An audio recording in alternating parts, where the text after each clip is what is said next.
ஜாதி, அதுக்கப்புறம் விசுவாசம்.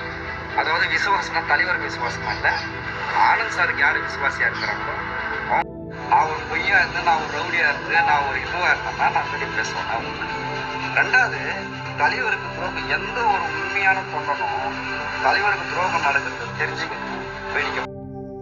ஆரணி அம்பேத்கர் நகரை சேர்ந்த ஹரீஸ் கடந்த 12 ஆண்டுகளாக விஜய் மக்கள் இயக்கத்தில் இளைஞரணி துணை செயலாளராக பதவி வகித்து வருகிறார். இவருக்கு மாவட்ட பொறுப்பு வழங்காமல் இன்னொரு நபருக்கு பொறுப்பு வழங்கப்பட்டதால் அதிருப்தியில் வீடியோ ஒன்றை வெளியிட்டுள்ளார்.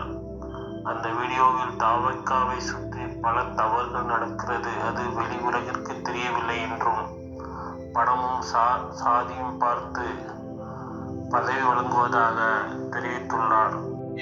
தலைவரே நேரில் வந்து பார்த்து விசாரிச்சு தான் வராரு, போஸ்டிங் கொடுக்குறாரு. இல்லை, ஆனந்த் சார் யாரை கொடுக்குறாரோ அவங்களுக்கு தான் தலைவர் தராரு. ஏன்னா தலைவர் வந்து ஆனந்த் சார் 100% நம்புறாரு, 100% நம்புறாரு. நான் வந்து 12 வருஷமா இருக்கேன். நான் 12 வருஷமா இருக்கேன். என்னை கட்சியிலே இல்லைன்னு சொல்லி ஆனந்த் சார் சொல்லி சத்யா கிட்ட சொல்றாரு, நான் வந்து ரவுடி, நான் வந்து அம்பேத்கர் நகர், அவன் வந்து அப்படியே. அதாவது எந்த தப்பு நடந்தாலும் நான் வேடிக்கை பார்த்துக்கிட்டு ஆமா சார் ஆமா சார் ஆமா சார்ன்னு சொன்னா நான் நல்லுவேன். தப்பு தப்புன்னு கேட்கறதுனால ரவுடி. நிறைய பேர் இருக்கு,